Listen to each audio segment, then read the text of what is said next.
سامعین ذوی الاحترام والاحتشام، اللہ وحدہ لا شریک کی پاک کلام کی تلاوت اور محبوب کریم علیہ الصلوۃ والتسلیم کی بارگاہ مقدسہ میں ہدیہ عقیدت پیش کرنے کے بعد سب سے پہلے دعا گو ہوں اللہ اپنے حبیب کا صدقہ حق اور سچ کہنے کی توفیق عطا فرمائے، جو احادیث مبارکہ آیات قرآنیہ تلاوت کرنے کا شرف حاصل کروں، اللہ صحیح ترجمہ اور تشریح کرنے کی توفیق عطا فرمائے۔ اللہ اپنے محبوب کے صدقہ جملہ نفسانی شیطانی خواہشات سے حملوں سے اس آہکر کو محفوظ فرمائے اور اللہ اس فقیر کی خیر چاہنے والوں کی خیر فرمائے۔ گزشتہ سے پیوستہ ہے، پچھلے جمعۃ المبارک میں داماد رسول کامل حیاء والایمان جامع القرآن ذو النورین، وہ ذات جس کی حیا آسمان کے فرشتے بھی کرتے ہیں، زمین پر اللہ کے حبیب بھی فرماتے ہیں، وہ ہستی جس نے اپنی ساری دولت اسلام اور اسلام کی سربلندی پر خرچ کر دی، ان کا ذکر پاک ہم نے شروع کیا تھا، آج اسی کو آگے لے کے چلیں گے انشاءاللہ تعالی العزیز۔ حضرت سیدنا عثمان ابن عفان رضی اللہ تعالیٰ عنہ، یہ وہ ہستی ہیں جب حضور نے اعلان نبوت کیا تو ام المؤمنین امی خدیجۃ الکبریٰ رضی اللہ تعالی عنہا، خیر البشر امیر المؤمنین سیدنا صدیق اکبر رضی اللہ تعالی عنہ، اور حضرت علی المرتضیٰ شیر خدا تیسرے نمبر پر، چوتھے نمبر پر حضرت زید بن حارثہ رضی اللہ تعالی عنہم ایمان لائے، اور پانچویں نمبر پر حضرت سیدنا عثمان غنی رضی اللہ تعالیٰ عنہ ایمان لائے۔ حضرت عثمان غنی رضی اللہ تعالیٰ عنہ کا ایمان لانا یہ حضرت صدیق اکبر کی صحبت کی وجہ سے تھا۔ صدیق اکبر نے محنت کی، اللہ نے حضرت عثمان غنی رضی اللہ تعالیٰ عنہ کے دل میں اسلام کا نور اور میرے نبی کا عشق ڈالا، آپ کلمہ پڑھ گئے۔ حضرت عثمان غنی قریش کے خاندان بنو امیہ میں سے تھے، اور یہ بنو امیہ کے اکثر لوگ بڑے اسلام دشمن اور اسلام دشمنی میں پیش تھے۔ ظاہری بات ہے، خاندانی غیرت بھی کوئی چیز ہوتی ہے۔ جب خاندان میں سے کوئی فرد اپنے ٹریک سے ہٹ جائے تو سب سے پہلے برادری بیس پہ اس کا بائیکاٹ کیا جاتا ہے۔ جو زور آور ہوتے ہیں وہ ہاتھ سے بازو سے سمجھاتے ہیں، اور جو زور آور نہ ہو وہ زبان سے سمجھاتے ہیں، یار برادری کا خیال کر، یار خاندان کا خیال کر، سب کو تو شرمندہ کروائے گا۔ حضرت عثمان غنی کا چاچا حکم بن ابو العاص، جب اس کو پتہ لگا کہ آپ نے اسلام قبول کر لیا ہے تو حضرت عثمان غنی رضی اللہ تعالیٰ عنہ کو بھی باندھ دیا گیا، اور باندھ کے ان کو مارا گیا، تشدد کیا گیا۔ حضرت عثمان غنی رضی اللہ تعالیٰ عنہ کی ذات گرامی نے فرمایا، آپ نے فرمایا واللہ لا ادعہ ابدا ولا افارقہ۔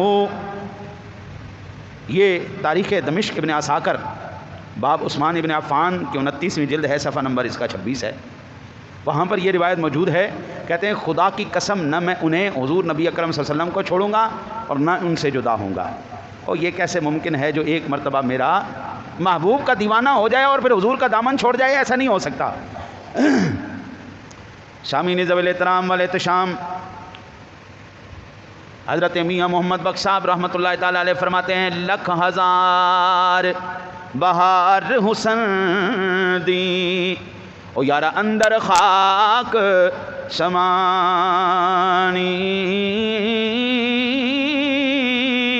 اجئی پریت لا محمد تے جگ وچ روے کہانی۔ حضرت عثمان غنی رضی اللہ تعالیٰ نے نبی کے ساتھ ایسی محبت لگائی، ایسی الفت لگائی، ایسا دامن پکڑا۔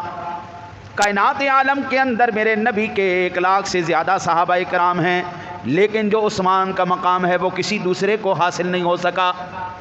حضرت عثمان غنی رضی اللہ تعالیٰ عنہ کی ذات گرامی کو حکم بن ابو العاص نے مایوس ہو کر چھوڑ دیا،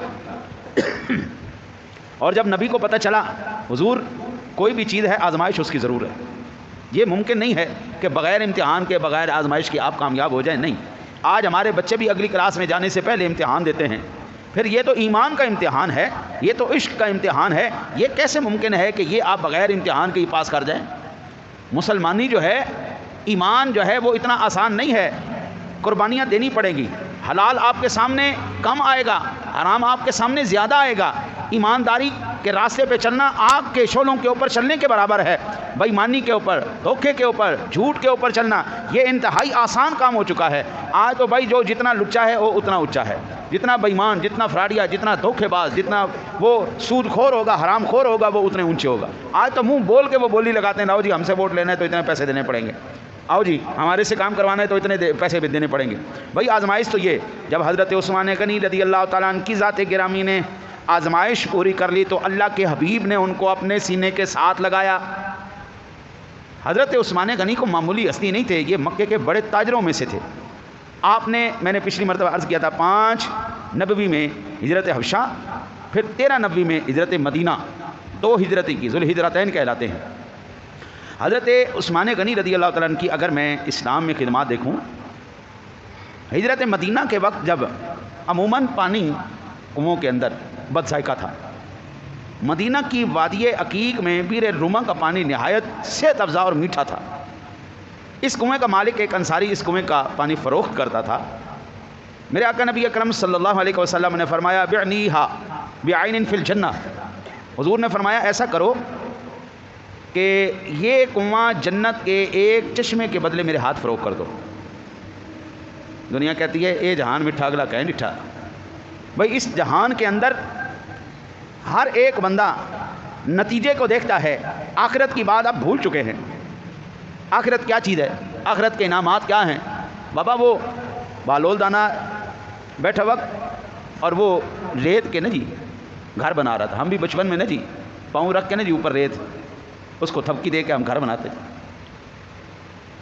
خلیفہ ہارون رشید بھی، ملکہ زبیدہ بھی، دونوں جب گزرے تو ملکہ زبیدہ نے پوچھا یہ کیا ہے؟ اس نے کہا جنت میں گھر بنا کے بیچ رہا ہوں۔ بھائی عشق والوں کی بات بھی نرالی ہوتی، اللہ والوں کی بات ہی نرالی۔ یہ تو بات ہے جی غیب پر ایمان لانے کی، الذین یؤمنون بالغیب۔ آج تو بات بھائی نظارے کی ہے، جو دکھتا ہے وہ بکتا ہے۔ کہا بھائی میں یہ جنت میں محل مکان بیچ رہا ہوں۔ زبیدہ نے کہا کہ بیچو گے؟ ہاں بیچوں گا۔ کہا کہ کتنے میں بیچو گے؟ کہا اس کی قیمت 10 درہم ہے۔ تو زبیدہ نے اپنا ہار اتار کے نا جی، موتیوں کا ہار اتار کے اس کو دے، ایک میرے نام لگا دیا۔ وہ بادشاہ وقت تڑپ اٹھا، وہ اس دیوانے کو ہار دے دیا ہے، وہ بھی اس ریت کے گھر کے بدلے۔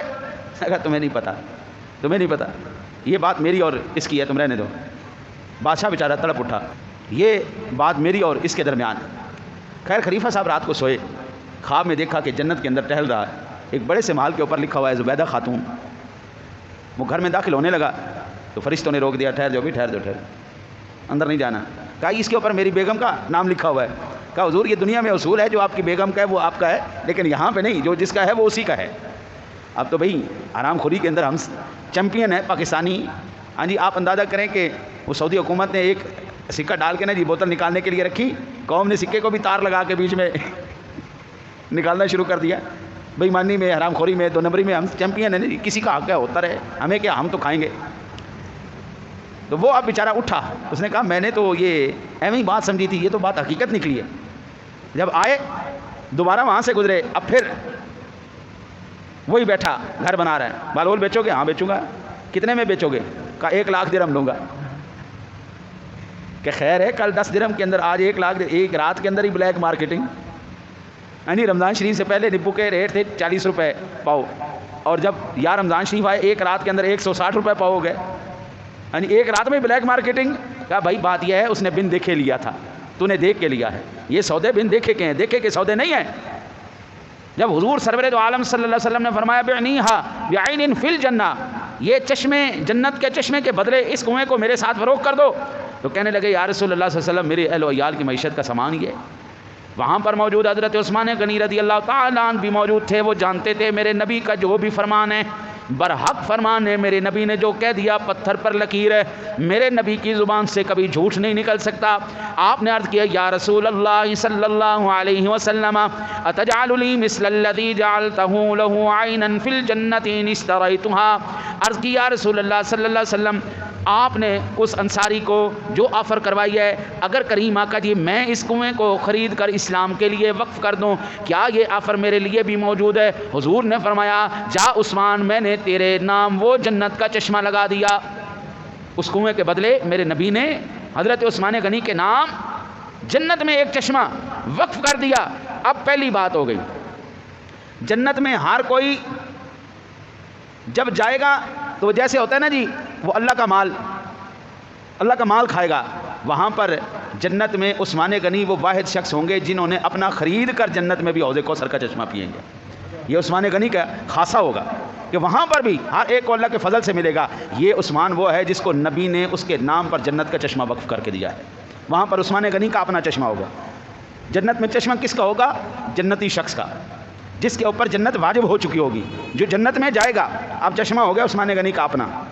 پھر اس کے بعد غزوہ تبوک کے موقع پر شام کے علاقے سفر طاقت روم کے زیر اثر تھے، رومی ان علاقوں سے مدینہ منورہ پر جارحانہ حملہ کرنا چاہتے تھے، تو رسول اللہ صلی اللہ علیہ وسلم نے 9 ہجری میں رومیوں کی پسپائی کے لیے ایک لشکر تیار فرمایا جس کی تعداد 30,000 تھی۔ اکثر مجاہدین کے پاس سواری اور زیادہ راہ نہیں تھا۔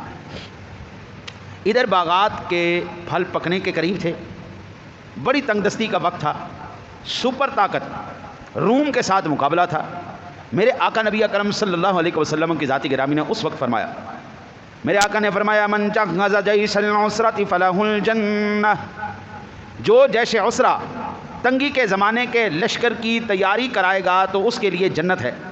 رسول اللہ صلی اللہ علیہ وسلم نے صحابہ کرام علیہ رضوان کو غزوہ تبوک کے لیے مالی قربانیاں پیش کرنے کا حکم دیا، تو سب سے پہلے حضرت عمر فاروق اعظم رضی اللہ تعالیٰ نے اپنا آدھا مال پیش کر دیا۔ حضرت ابو بکر صدیق رضی اللہ تعالیٰ عنہ یہ وہ ہستی ہیں جب حضور نے اعلان کیا، فرمایا سونیا یہ مال کیا، یہ جان بھی تیری بارگاہ میں قربان۔ ہاں جی، اور یہاں سے آپ اندازہ کریں یا رسول اللہ یہ مال کیا میرے آقا، آپ کے لیے تو جان بھی قربان ہے سونیا۔ حضرت صدیق اکبر رضی اللہ تعالیٰ عنہ، اب ظاہری بات ہے اس میں کوئی شک نہیں کہ ایک بندے کے پاس جو ہے وہ سارا کچھ پیش کر دیا گیا، اس کی محبت بھی اپنی جگہ لیکن ضرورت بھی اپنی جگہ ہے، ضرورت کا بھی انکار نہیں کیا جا سکتا، ٹھیک ہے نا جی۔ مثلا ایک بندہ ہے، اب جیش اسرہ کے لیے 30,000 بندوں کے لیے چاہیے تھا لشکر، سامان چاہیے تھا، اور 30,000 میں سے ایک بندے کی ضرورت پوری ہو، بندہ جو کر رہا ہے جس کی ضرورت اس کے پاس مال ہی پورا ہے، ٹھیک ہے، اس کے اخلاص میں اس کی محبت میں کوئی شک نہیں، لیکن ضرورت تو اپنی جگہ کھڑی ہے نا جی۔ حضرت عثمان غنی رضی اللہ تعالیٰ عنہ کی ذات گرامی علامہ ابن حجر رضی اللہ تعالیٰ عنہ رحمۃ اللہ تعالیٰ علیہ فرماتے ہیں حمل عثمان علی 1000 بعیر و70 فرسا فی العسرۃ ثم جاء ب10,000 دینار۔ حضرت عثمان غنی رضی اللہ تعالیٰ عنہ کی یہ فتح الباری کی باب اذا وقف ارضا وبئرا، یہ اس باب کے اندر حدیث پاک نمبر ہے جی، اللہ آپ کی خیر کرے، 6778 نمبر۔ حضرت عثمان غنی رضی اللہ تعالیٰ نے اس وقت 1000 اونٹ 70 گھوڑے جیش اسرہ میں پیش کیے، پھر 10,000 دینار یعنی سونے کے سکے لے کے آئے۔ حضرت عثمان غنی رضی اللہ تعالیٰ نے جیش اسرہ میں 1000 اونٹ 70 گھوڑے اور کتنے سکے دیے؟ 10,000 سونے کے سکے آپ نے عطا فرمائے۔ حضرت شیخ عبد الحق محدث دہلوی رحمۃ اللہ تعالیٰ علیہ فرماتے ہیں کہ غزوہ تبوک میں 30,000 کا لشکر اسلام تھا، اور اس میں سے 2/3 لشکر کا سامان حضرت عثمان ابن عفان نے فراہم کیا تھا۔ 2/3 لشکر کا سامان حضرت عثمان غنی نے فراہم کیا، اور اسی موقع پر حضور نبی اکرم صلی اللہ علیہ وسلم نے ارشاد فرمایا، آپ نے فرمایا ما ضر عثمان ما عمل بعد اليوم، آج کے بعد عثمان سے کوئی ضرر رساں عمل نہیں ہوگا۔ جا عثمان آج کے بعد جو مرضی کر، اللہ تعالیٰ نے میرے صدقے تیرے نام جنت لکھ دی ہے۔ چشمے کا سودا ہو گیا، جنت کا سودا ہو گیا۔ یہ جنت کی ضمانت کون دے رہے؟ مخبر صادق، سچی ہستی کائنات کی، امام الانبیاء، کائنات کی اس سے زیادہ سچی کوئی ذات مجھے نظر نہیں آتی، سب سے سچی ذات نہیں، جو وعدے کے پابند، جو زبان دے دی۔ معلوم یہ ہوتا ہے جنت تو اللہ نے بنائی ہے لیکن مختار میرے نبی کو بنا دیا ہے. جنت بنائی ضرور اللہ نے ہے لیکن مختار اپنے حبیب کو بنا دیا. فرمایا محبوب جا جیسے مرضی تیرا دل چاہے تقسیم فرماتا جا. اس لیے تو میرے نبی نے جو بھی آیا جس پر میرا نبی راضی ہو گیا فرمایا تیرے لیے جنت ہے, جا تجھ پہ جنت واجب ہوگی. صدیق اکبر آئے فرمایا تیرے اوپر جنت واجب. عمر آئے فرمایا تیرے پہ جنت واجب. عثمان آئے فرمایا تیرے لیے جنت واجب. علی آئے فرمایا تیرے لیے جنت. عبد الرحمن آئے فرمایا تیرے لیے. حضور نے 10 صحابہ کرام کو نام لے لے کے فرمایا فلاں بن فلاں فی الجنہ, فلاں بن فلاں فی الجنہ, تو بھی جنتی, تو بھی جنتی, تو بھی جنتی, تو بھی جنتی.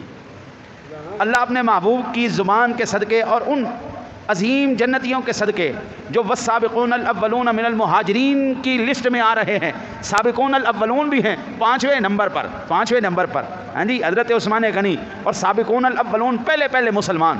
میں قربان جاؤں, اور اسلام پر کتنا احسان ہے. آگے بھی سماعت فرماتے جائیے. حضرت عثمان غنی رضی اللہ تعالیٰ عنہ کی ذات گرامی, زمانہ نبوت ہے. حضرت امام الانبیاء علیہ الصلوۃ والسلام کہ جب مسجد نبوی بنائی گئی تو سب سے پہلے مسجد نبوی کی قیمت کس نے ادا کی؟ افضل البشر بعد الانبیاء بالتحقیق امیر المؤمنین سیدنا ابو بکر صدیق رضی اللہ تعالی. سب سے پہلے مسجد نبوی کی قیمت حضرت صدیق اکبر نے ادا کی. جب مسجد نبوی, ظاہری بات ہے سونا نبی جہاں جلوہ گر ہو وہاں پر پروانے کیوں نہیں آئیں گے جی. مسجد چھوٹی تھی. جب حضور کا, میں قربان جاؤں, آج بھی کوئی اللہ کا نیک بندہ بیان کرتا ہے نا تو دلوں میں بات اترتی چلی جاتی.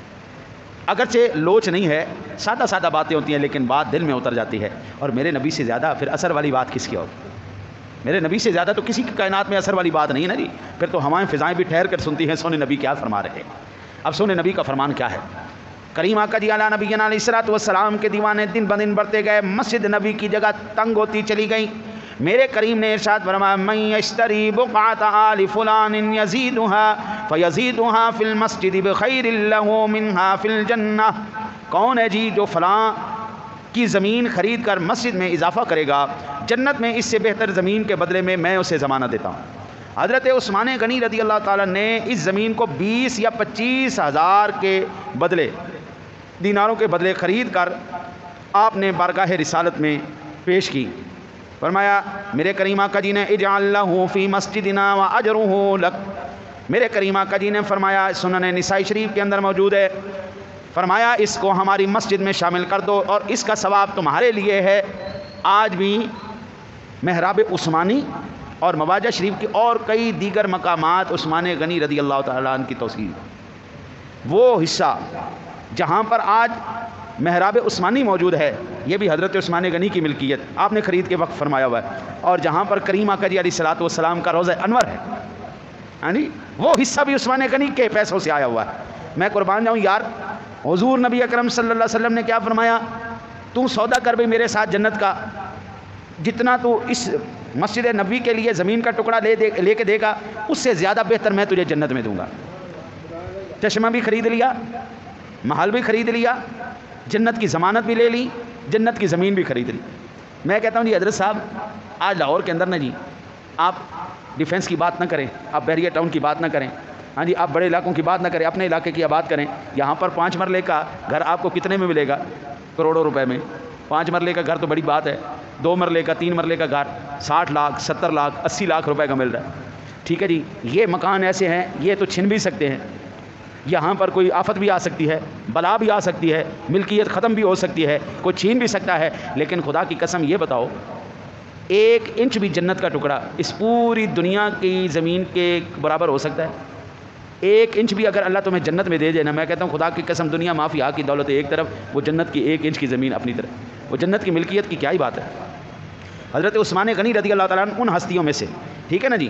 میرے آقا نبی اکرم صلی اللہ علیہ وسلم نے اہل مکہ میں سے ایک آدمی سے فرمایا, یا فلان الا تبیعنی دارک ازیدھا فی مسجد الکعبۃ ببیت اضمنہ فی الجنہ. اے فلاں, کیا تو اپنا گھر مجھے نہیں بیچے گا کہ میں اس کو کعبے کی مسجد میں شامل کر دوں, جس کے بدلے میں جنت کا ایک گھر کا ضامن ہو جاؤں گا. آج کل جو ہے نا جی وہ فرنشڈ گھر بن رہے ہیں. بھئی آپ کو کوئی شے خریدنے کی ضرورت نہیں ہے, ہر ضرورت کی چیز آپ کو اسی گھر میں ملے گی. پیسے ادا کریں, برتن بھی اسی میں, فرنیچر بھی اسی میں, ساری ضروریات بنا بنایا گھر جا کے بس بیٹھ جاؤ. یار اگر دنیا دار پر نشٹ گھر دے سکتے ہیں تو رب جب جنت کا گھر عطا فرمائے گا اس میں کیا کیا نعمتیں ہوں گی. ایک سوال نے نا جی میں آپ کو عرض کروں, بڑا ذہن میں ایک سوال آیا.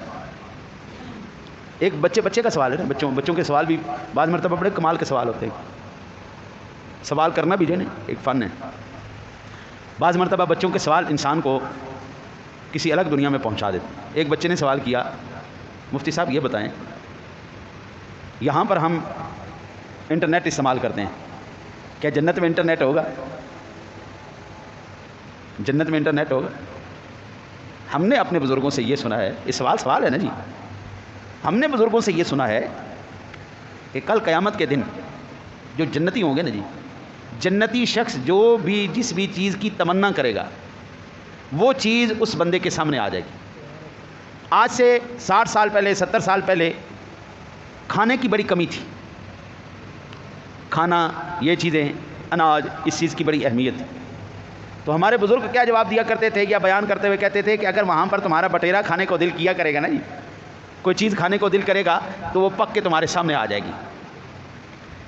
ابھی میں دیگر دنیاؤں کے ذرا تھوڑی سی تحقیق کو میں اب آپ کو عرض کروں. آج سے اگر 50 سال پہلے کوئی کہتا میں نے امریکہ میں بیٹھے ہوئے شخص سے دو بدو بات کی ہے, آمنے سامنے بات کی ہے اور ابھی بیٹھ کے بات کی ہے, جو صاحب علم شخصیات اس وقت تھی نا جی وہ کہیں گی بالکل ناممکن ہے, جھوٹ بول رہے ہیں. ایسا ہو ہی نہیں سکتا کہ امریکہ میں بیٹھا ہوا کوئی شخص تیرے سامنے آ کے تیرے سے بات کرے, تو اتنا اللہ کا ولی ہے نہیں. اگر آج سے 70 سال پہلے کہیں جی میں نے یہاں سے بیٹھ کے لندن بات کی ہے تو وہ بھی کوئی بات ماننے کو تیار. فون جب آیا دنیا حیران ہو گئی, ہیں وہاں سے بیٹھا ہوا شخص یہاں پہ بات کر سکتا ہے. پھر اس کے بعد جب یہ فون آیا تھا نا جی پہلا, تو اس کے ساتھ ہے 90 کی دہائی میں اتنا بڑا اس کے ساتھ وہ ڈبہ ہوتا تھا اس کا ریسیور, اور اتنا بڑا فون ہوتا تھا جس کے ساتھ وہ دنیا حیران ہو گئی, ہیں بغیر تار والا فون آ گیا. پھر جب اتنا سا فون نکلا بٹنوں والا دنیا پھر حیران ہو گئی. جب یہ ٹچ سکرین آیا بندے اور حیران ہو گئے. پھر واٹس ایپ کے ذریعے آیا, بھائی وہاں سے بیٹھا ہوا شخص یہاں پہ ویڈیو کال کے ذریعے آپس میں بات کر سکتے ہیں, ایک دوسرے کو دیکھ سکتے ہیں. ناب دنیا حیران ہو گئی کہ بھائی کیا بات ہے جی حضرت انسان کی, کہ حضرت انسان نے اتنی ترقی کر لی. اب جناب ایک بندہ بیٹھا ہوتا ہے چائنا میں, ایک بیٹھا ہوتا ہے امریکہ میں, ایک بیٹھا ہوتا ہے ہمارے گاؤں میں, ایک بیٹھا ہوتا ہے لاہور میں, سارے بیٹھ کے ایک دوسرے کے ساتھ باتیں کر رہے ہیں. یہ ٹیکنالوجی کس کی ہے؟ حضرت انسان کی. یہ حضرت انسان کی ٹیکنالوجی کی میں بات کر رہا ہوں. یہ انسان کی ایجادات ہیں, یہ انسان کی تحقیق ہے. انسان نے تحقیق کے اس زینے پہ قدم رکھ دیا ہے کہ آج ایک ڈبے کے اندر اوون کے اندر آپ چیز رکھیں پک کے باہر آ جاتی ہے. آپ کو کسی محنت کرنے کی ضرورت نہیں, بس ڈھکن کھولو, بیچ میں چیز رکھو, بند کرو, ٹائم لگاؤ, پک کے تمہارے سامنے. ڈھکن کھولو, ہر چیز تمہارے سامنے پک کے بھون کے ہر چیز تمہارے سامنے آ گئی. یہ ہیں تمہاری ریسرچیں, یہ ہیں تمہاری طاقتیں. اب یہاں سے انٹرنیٹ کی سپیڈ اتنی تیز ہو گئی کہ آپ لوگوں نے آسمانوں میں وہ بڑی بڑی جو ہیں وہ دوربینیں ٹیلیسکوپیں بھیج دیں, جنہوں نے اتنے دور کروڑوں نوری سال کے فاصلوں پر, ہزاروں نوری سال کے فاصلوں پر جو کہکشائیں تھیں, جو ستارے تھے, جو سیارے تھے, وہ آپ لوگوں نے آج یہاں پر زمین پر بیٹھ کے ان کو دیکھا. کائنات کے بڑے رازوں میں سے بلیک ہولوں کو یہاں پر بیٹھ کے دیکھا. یہ انسان کی قوت ہے. اور بابا جنت میرے سونے رب کی قوت کا نام ہے. اگر دنیا کے اندر انسان کی تحقیق اور انسان کی ٹیکنالوجی کم علم شخص کی, ایک محدود عقل رکھنے والے کی اگر اتنی پرواز ہو سکتی ہے تو تو سوچ لے تیرے رب کی پرواز کتنی ہوگی. تو سوچ پھر جو رب انعام کے طور پر جنت عطا فرمائے گا وہاں پر عالم کیا ہوگا. اب تو ہولو ٹیکنالوجی کے اوپر بھی جو ہے وہ بات ہو رہی ہے کہ ایسے لیزر بٹن مشین آن کرو, بندہ پورا کا پورا تمہارے سامنے کھڑا ہے. بندہ موجود کہیں اور ہے لیکن یہاں پر مشین نے اس کا مجسمہ بنا کے تمہارے سامنے کھڑا کر دیا ہے. اب تم وہاں پر بات کر رہے ہو, شعاؤں کے ذریعے بندہ بن گیا. یہ تیری ٹیکنالوجی ہے. میں کہتا ہوں اللہ جنت میں وہ ٹیکنالوجی عطا فرمائے گا جو تیرے وہم و تصور کے اندر بھی نہیں ہوگی. اللہ جنت انعام کے طور پر عطا فرما رہا ہے, اور کائنات کی کوئی شے وہاں پر ایسی نہیں جو وہاں پر سپرلیٹو مقام پر موجود نہ ہو. یہاں کی تو ابھی ٹیکنالوجیاں بہت پیچھے ہیں. میرے رب نے جنت میں اس سے بھی آگے ٹیکنالوجیاں رکھی ہوئی ہیں. تو وہاں پر صرف انٹرنیٹ نہیں ہوگا, انٹرنیٹ کی جو ایڈوانس شکلیں ہوں گی اس سے بھی زیادہ آگے والی بات ہوگی. اللہ وحدہ لا شریک نے معراج کی رات اپنے حبیب کو ٹائم ٹریولنگ کروا کے بتا دیا, محبوب سونے دنیا جتنا مرضی زور لگا لے, جتنا مرضی آگے چلی جائے, تیری گردے راکھوں نہیں چھو سکتے. لاکھوں ڈالر خرچ کرنے کے بعد آج دنیا ایسا سوٹ تیار کر پائی ہے، ایسا سوٹ جو فضا کے اندر، خلا کے اندر آپ کو جانے پر خراب نہیں کرتا، مرنے نہیں دیتا، پھٹنے نہیں دیتا، اتنا کم ٹیمپریچر وہ آپ کو برف کا ٹکڑا نہیں بننے دیتا۔ لاکھوں ڈالر خرچ کرنے کے بعد انہوں نے سوٹ بنایا ہے اور صرف یہاں تک زمین کے مدار سے باہر جانے کے قابل ہوئے ہیں۔ میں کہتا ہوں میرے سونے نبی نے معراج کی رات براق کے اوپر بیٹھ کر، جس کے اوپر کوئی پیٹرول نہیں لگتا، کوئی ایندھن نہیں لگتا، کوئی اس کے اوپر پاور نہیں لگتی، بس حضور نے براق تھا کیا، ایک گدھے جیسی سواری، حضور نے ایک لگائی، چل بھائی شاباش، وہی کپڑے پہنے ہوئے، وہی نالین مبارک پہنے ہوئے، لکڑیوں کی کھڑائیں مبارک پہنی ہوئی، اسی پر بیٹھ کے ساتوں آسمانوں زمینوں کی وہ تمام حیود و قیود کو پرواز کر کے وہاں سے آگے نکل کر جہاں پر جبریل بھی کہہ رہے تھے اگر یکسرے منہ برترم فروغ تجلی بسوز پرم، یا رسول اللہ ایک قدم بھی آگے بڑھا تو انوار و تجلیات کی اتنی روشنیاں مجھے جلا کے راکھ کر دیں گی۔ سونا نبی ان سے بھی آگے گیا، یعنی کائنات کی حدود سے باہر جا کر میرے نبی نے 14 صدیاں پہلے اعلان کر دیا تھا یہ دور ٹیکنالوجی کا دور ہے، یہ دور اب ایسا آنے والا ہے میری امت کے لوگ اس کائنات عالم کے اندر ستاروں پر کمندے ڈالیں گے، تمام خلاؤں کے اوپر وہ آپ دیکھ لیں جتنے بھی پرواز کرنے والے ہیں، جتنی بھی تحقیقات ہیں، وہ تمام کی تمام ایجادات مسلمانوں کی ہیں۔ میڈیکل کے اندر آپ دیکھ لیں، فضائیہ کے اندر دیکھ لیں، آپ ریاضیات کے اندر دیکھیں، آپ ارضیات کے اندر دیکھ لیں، آپ کسی بھی شعبہ ہائے زندگی کو اٹھا کے دیکھیں، پیچھے پہلی تحقیق مسلمان کی ہوگی۔ اس کے بعد وہ الگ بات ہے کہ نام مٹا کے نام اپنے لگا دیے گئے، وہ الگ بات ہے کہ یہود و نصارہ نے اپنی ازلی بغض اور دشمنی کو نکالتے ہوئے مسلمانوں کی کامیابیوں کو، مسلمانوں کی تحقیقات کو، مسلمانوں کی ایجادات کو اپنے نام پر دنیا کے سامنے پیش کیا ہے۔ نہ یہ ہو ہی نہیں سکتا۔ میں کسی بھی صورت اس بات کو تسلیم کرنے کے لیے راضی نہیں ہوں کہ کوئی غیر مسلم آج کسی بھی مقام پر کھڑا ہے تو وہ اپنے زور پر کھڑا ہے۔ آج دنیا جس مقام پر کھڑی ہے میرے نبی کے غلاموں کے صدقے کھڑی ہے۔ آج دنیا جس مقام پر کھڑی ہے، ٹیکنالوجی کا جتنا بھی زور ہے وہ میرے مسلمانوں بھائیوں کا زور ہے، وہ ان کی تحقیقات ہے، میرے نبی کے قدموں کا صدقہ ہے۔ جی وہ نبی جو عام سے لباس مت کائنات کی حدود سے باہر نکل جائے، کائنات کی حدوں کو بتا جائے 14 صدیاں پہلے، پھر مسلمان کو تو رب سونے کے سامنے سجدہ ریز ہونا چاہیے نا، پھر تو غلام رسول کا اپنے گلے میں توق ڈالنا ہمیں اعزاز کی بات سمجھنی چاہیے نا۔ اور خدا کی قسم ہے تمہارا نبی اس مقام سے ہو کر آ رہا ہے جہاں پر ابھی کائنات کو ہوا بھی نہیں لگی، جہاں پر کائنات اس مقام تک ابھی پہنچی نہیں۔ میرے نبی کے تو قدموں کے نیچے رب سونے نے جنت رکھ دی ہے۔ کریم آقا جی نے فرمایا ما بین بیتی و منبری روضۃ من ریاض الجنہ، میرے گھر اور میرے منبر کے درمیان جو زمین کا ٹکڑا ہے وہ جنت کے باغوں میں سے ایک باغ ہے۔ اب ایمان سے بتائیں جہاں میرا سونا نبی جلوہ گھر ہے وہ جگہ کس نے لے کے دی؟ وہ عثمان غنی نے لے کے دی ہے۔ وہ زمین کا ٹکڑا جنت کا ٹکڑا ہے کہ نہیں ہے؟ وہ جگہ جو منبر اور حضور کے گھر کے درمیان تھی وہ جنت کا ٹکڑا کہاں، وہ کیوں کہلائی؟ وہ اس لیے کہلائی کہ سونے نبی تیرے قدموں کے صدقے جائیں، تیرے قدم بار بار یہاں پر لگ جائیں۔ وہ جگہ بھی ہم زمین کا ٹکڑا بنا دیتے ہیں تو جس سینے کے اندر عشق رسول موجزن ہو جائے وہ سینہ جنتی کیوں نہیں ہو سکتا؟ یہ تو حضور کی غلامی کا داغ ہے۔ جی آج ہم لے لیں گے قبلہ، خدا کی قسم میں نے آج تک کسی بھی حضور کے غلام کو نہ اس دنیا میں رسوا ہوتے دیکھا ہے نہ آگے رسوا ہوتے دیکھیں گے۔ حضور کے غلام اب تو بھائی سوچ تبدیل ہو گئی ہے، اب تو نظریات بالکل تبدیل ہو گئے۔ جس ذات کا ہم بات کر رہے ہیں اس کو کہتے ہیں کامل حیاء والایمان، وہ بندہ ایمان میں بھی کامل تھا، حیا میں بھی کامل تھا۔ اب تو بھائی نوجوان نسل کی سوچ بالکل آؤٹ آف وے چلی گئی۔ وہ اگر ماں باپ کہنا پتر تیری شادی کرنے لگے ہیں تو پہلے کہنا میں لڑکی سے بات کروں گا، پہلے انڈرسٹینڈنگ ہوگی، اس کے بعد پھر ہم آگے بات چلائیں گے۔ کیا بے حیائی کا دور ہے؟ کیا بے شرمی کا دور چل رہا ہے؟ یہ انڈرسٹینڈنگ والی بات کیا ہے؟ یہ ملنے ملانے والی بات کیا ہے؟ پہلے میں اس کو دیکھوں گا، میں اس سے بات کروں گا، اس کے بعد ہمارا ذہن ملا تو میں شادی کروں گا۔ تمہارے ماں باپ، تمہارے دادے دادی، نانے نانی نے انڈرسٹینڈنگ کی تھی پہلے؟ آج لیونگ ریلیشن شپ کے نام پر بے غیرتی کا بازار گرم کر کے رکھ دیا ہے، آج بے شرمی کا بازار گرم کر کے رکھ دیا ہے۔ او خدا کے بندے لاؤ جی بچے بھی پیدا کرو، کٹھے بھی رہ لو، دل کرے گی تو شادی بھی کر لیں گے، جمی جاؤ حرام خور، جمی جاؤ حرام زادے، جمی جاؤ۔ آج دیکھیں جتنے ہم پڑھے لکھے بنتے ہیں نا جی، جتنے ہم پڑھے لکھے بنتے ہیں جناب، وہ پھر مجھے پڑھانے کا فائدہ کیا؟ او یہ لاڈ مکالے کے وہ ریوڑ کی بکریاں بنتے جا رہے ہیں، یہ محمدی کچھار کے شیر نہیں بن رہے۔ آج کل کی پڑھائی بندے کو خسرا بناتی جا رہی ہے، ذہنوں کو، حیاؤں کو بے شرمی ایسے پھیلاتی جا رہی ہے، حیا ختم کرتی جا رہی، ماں باپ کا ادب ختم، استاد مرشد کا ادب ختم۔ ہمارے زمانے کے اندر اولاد کی جرأت نہیں ہوتی تھی جس چارپائی پہ باپ بیٹھا ہے بیٹا بھی وہاں پہ بیٹھ جائے، نہ سوال ہی پیدا نہیں ہوتا جی۔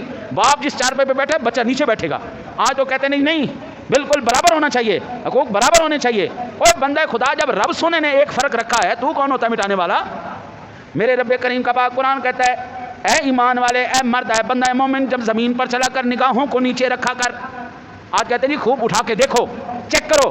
اور یہ بے حیائی، ہمارے ماں باپ نے بغیر دیکھے شادیاں کی ہیں، میں نے اپنی بیوی کو کوئی نہیں دیکھا شادی سے پہلے، شادی ہوئی پھر ہم نے دیکھا الحمدللہ 22 سال 23 سال گزر گئے شادی کو، بچے بھی ہو گئے سارا۔ آج تو بھائی ایک ہفتہ پہلے شادی کرو، بعد میں پتہ لگتا ہے جی طلاق بھی ہو گئی، مہینہ بعد شادی کرو، کیونکہ سب وہ تو فون پہ ہی اپنے جناب چسکے پورے ہو جاتے ہیں، سب فون کے اندر ہی فون کر کے وہ جو محبت پیار جو شادی کے بعد ہونا چاہیے تھا وہ پہلے کر کے سب برباد کر دیا، ختم کر دیا۔ اب طلاقیں ہفتے بعد ہو جاتی ہیں، صبح نکاح پڑھا کے آؤ شامی پتہ لگتا ہے جی خاندان میں لڑائی ہوگی طلاق ہوگی۔ یہ کیا بے شرمی، ہم اس کامل حیا والایمان کی بات کر رہے ہیں جس کو جب سرور دو عالم صلی اللہ علیہ وسلم کی ذات گرامی نے اپنی شہزادی عطا فرمائی، حضور نے یہ نہیں کہا تھا کہ عثمان جا پہلے میری بیٹی کو دیکھ لے، اس کے ساتھ جا کے پہلے انڈرسٹینڈنگ کر، اس کے بعد آ کے تیرا میں نکاح کروں گا، نا 26 نکاح فرمائے حضور نے، 11 ازواج ایک وقت میں نہیں حضور کے پاس۔ آپ یہ بتائیں 26 نکاحوں میں پہلے حضور نے کس کے ساتھ انڈرسٹینڈنگ کی تھی، کس کے ساتھ بات کی تھی؟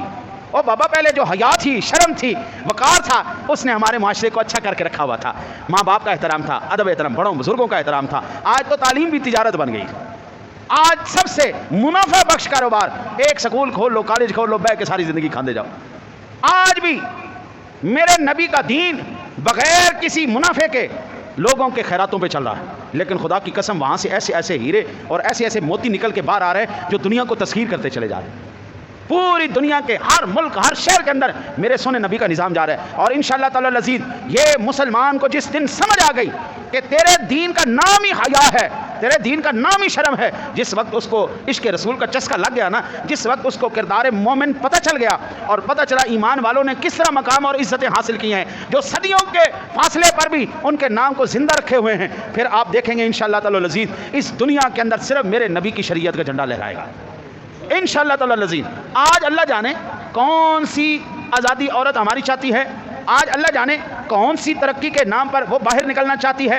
خدا کی قسم اگر آزادی اور ترقی اور اگر ننگا ہونا اس کا ہی نام ترقی تھا اور سب سے دین سے دوری کا نام ہی تعلیم تھا، تو 14 صدیاں پہلے حضور نے پھر اپنے صحابہ کی تعلیم کیوں کی، ان کی تربیت کیوں کی ہے؟ وہ لوگ تو عورتوں کو زندہ درگور کرنے والے تھے، عزتیں دی ہیں تو میرے نبی نے آ کے دی ہیں۔ ایک صحابی نے اپنی بچی کو زندہ درگور کیا اور حضور کی بارگاہ میں آ گئے، کہنے لگے یا رسول اللہ میرا گناہ معاف کر دے گا؟ فرمایا جتنے بھی گناہ اللہ سارے معاف کر دے گا۔ ایمان لیا، اسلام کہا یا رسول اللہ پہلے سن لے، انہوں نے گناہ گنوائے، آخر میں اس نے بتایا کہ یا رسول اللہ کس طرح میں نے اپنی بیٹی کو زندہ درگور کیا۔